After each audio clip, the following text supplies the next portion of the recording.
I'd like to wish everyone a Merry Christmas. I thought that this being the holidays and all, I'd take a little time to help people relax a little bit. I just had a good holiday tea with my family, and we're just taking some downtime right now because we all need to recharge a bit. So I thought I would show you my tarot cards. I really love these.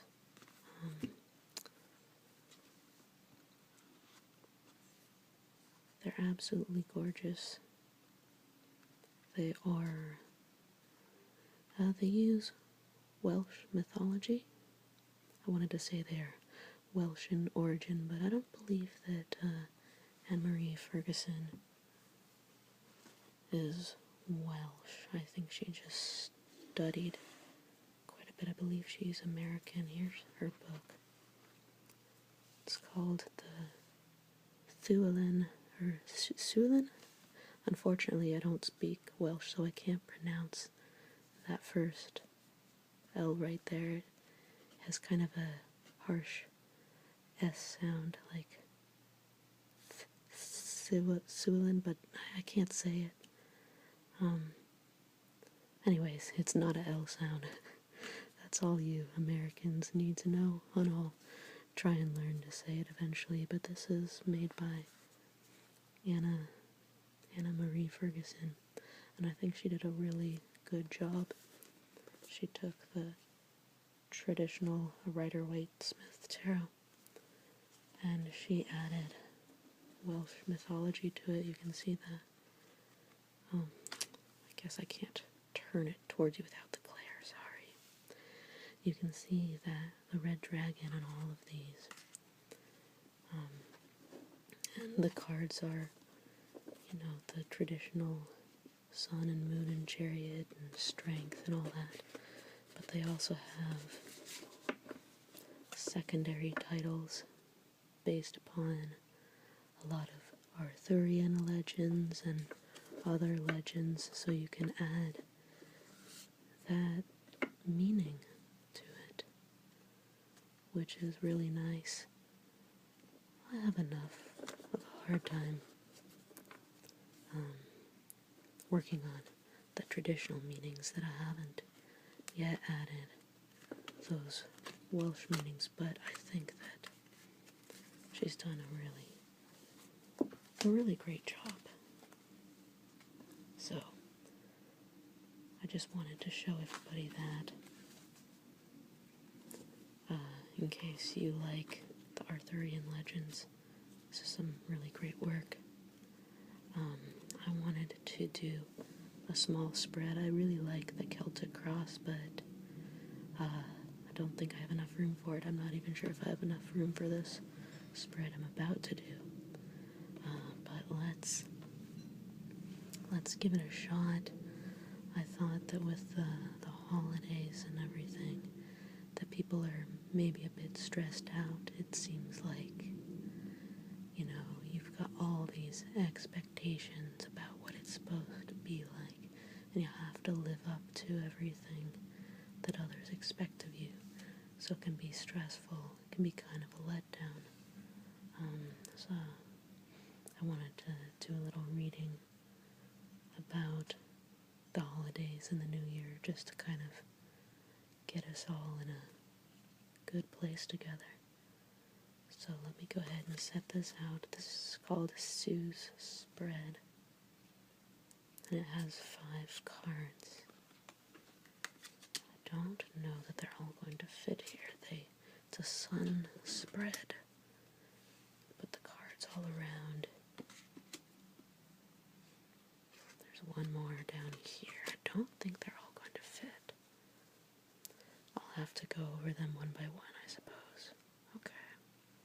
So, we have 5 cards. We have the 4 of Swords.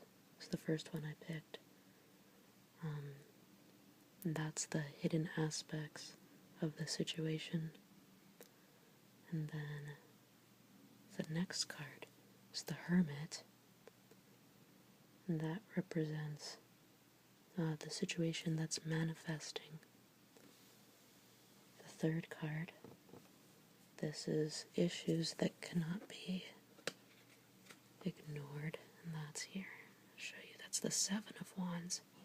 Isn't that beautiful? Let's throw that back up there. The fourth card is the Five of Cups, and that is the help that you will receive. And the last card, the fifth card, I don't think you can see that one at all. This is the Six of Swords, and that represents the resolution of the situation. Okay. Well, I'm looking at all of these cards, and, a number of them, none of them are your traditionally happy cards, which makes, at a first glance, this reading looks a little bit eerie. But I know enough about these cards to know that they're more complicated than meets the eye. So let's take a look at them. I'll start with this one, although I think this one feels a bit ambiguous until you look at the other cards. So again, this one is the hidden aspects of the situation. Now this card is, I think of it as a sanctuary card, or as time spent in reflection, or in a hospital. And you can see that she's lying down here with these swords all above her. It looks very eerie for sure. And the traditional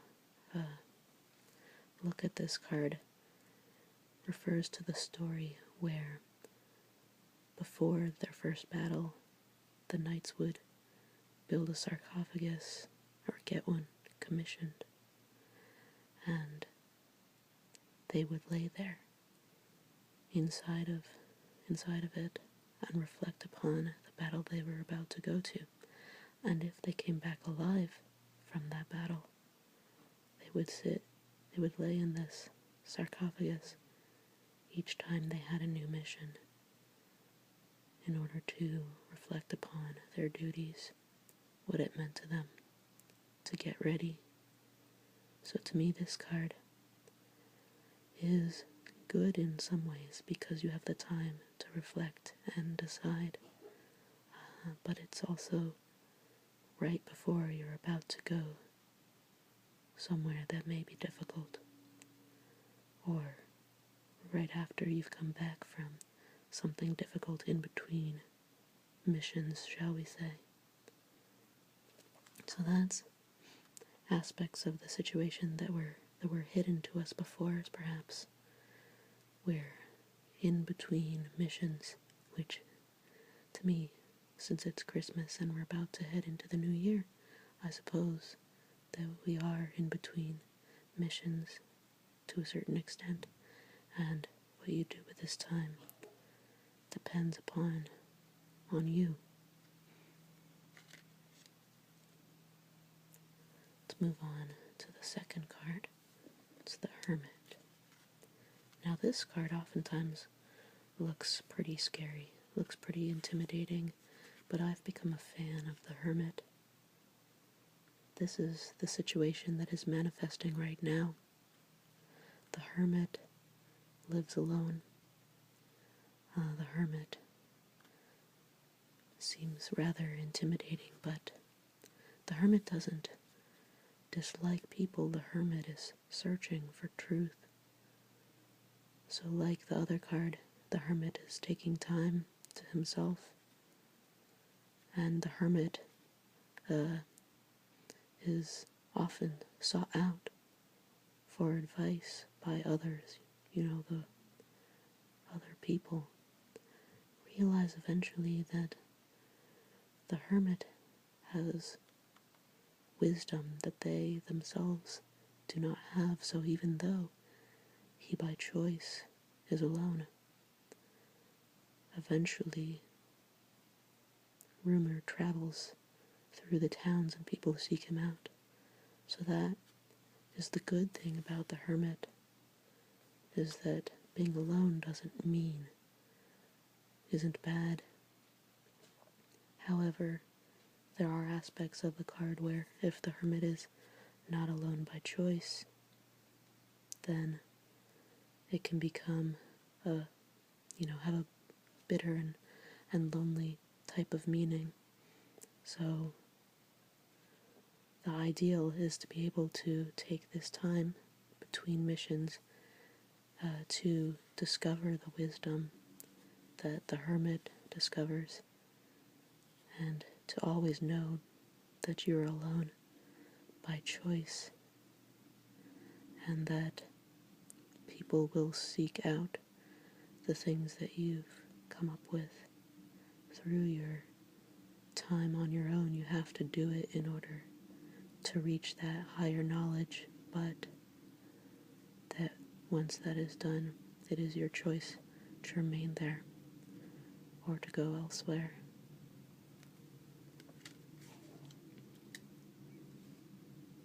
The third card. These are the issues that cannot be ignored. Now the Seven of Wands is, again, we have an ambiguous card because, as you can see, he is at an advantage over all the people beneath him, but they are at an advantage because they outnumber him. And so it's a very unstable card.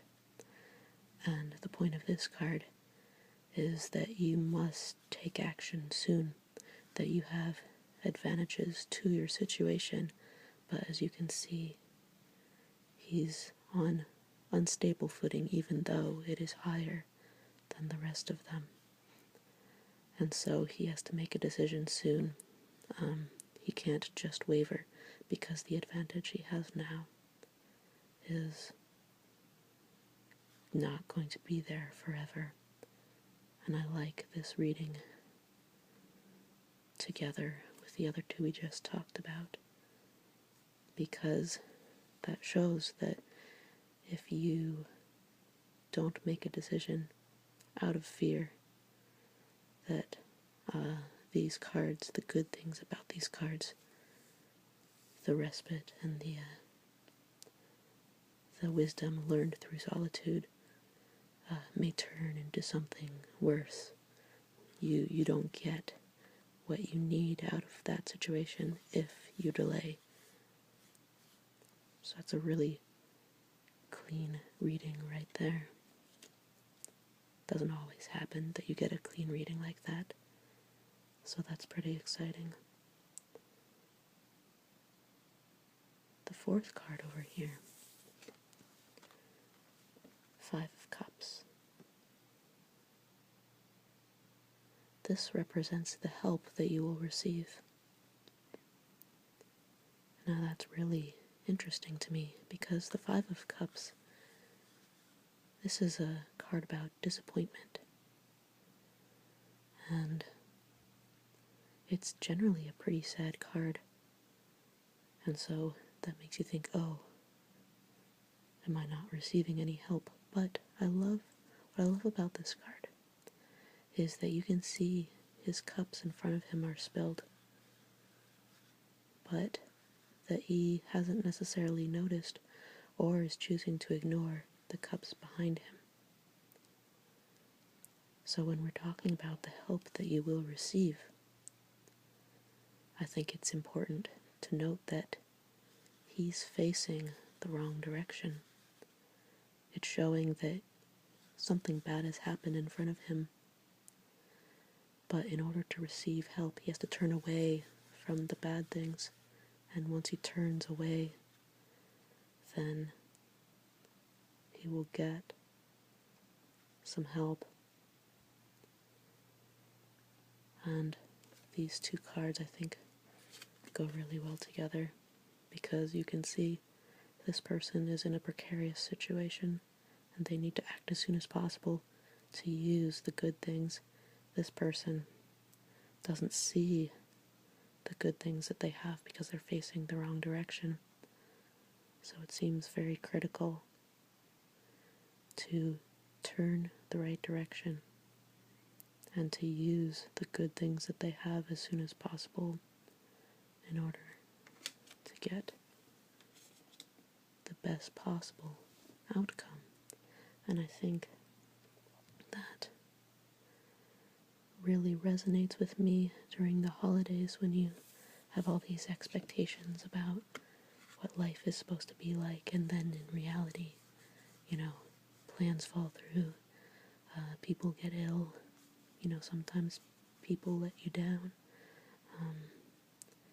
and during the holidays you feel like it reflects on you somehow, it reflects on them, it seems to hold more meaning than it actually does. And so the critical thing to do is to be able to do the best with what you have and keep on going.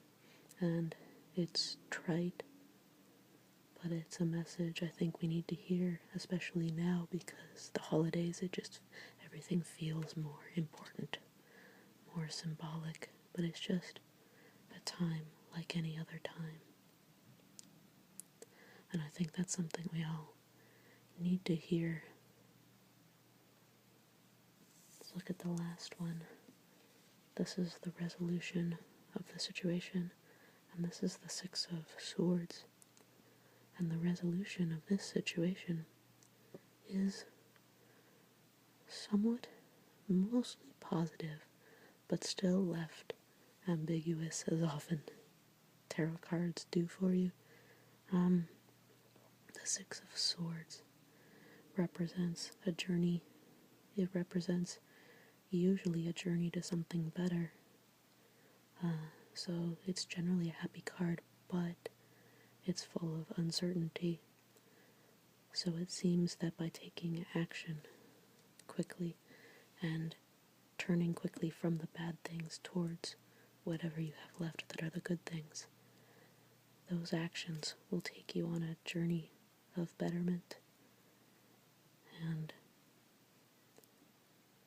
usually with the Six of Swords, it says it's unclear where you're going, but that you know that it is an improvement over where you've been. So this is an exceptionally strong reading in my view, so I think I might do this 5-card reading again sometime, because I've found it easy to interpret, and I don't always find some of my other spreads as easy to interpret. But for me, I think, and I hope for you, it gives me some guidance in how to position my thoughts, how to spend my energy. And I think that making the decision to spend your energy on the positives and taking quick action on how to use those positives will make it easier to ignore the negatives. You can never really ignore the negatives unless you are in the middle of doing something positive. I always consider it very, very trite to say, oh, just focus on the positive, because we as humans are very hard at just ignoring the negative. You can see that something negative happened and he stares straight at it. That's human nature.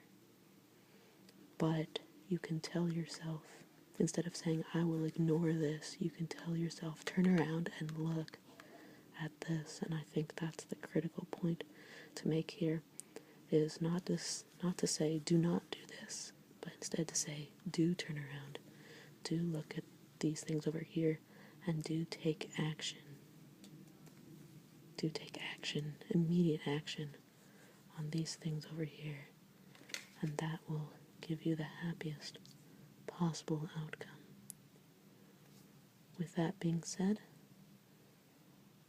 I hope that you are having a good holiday, and I hope that this helps you focus your energy for the rest of your holidays.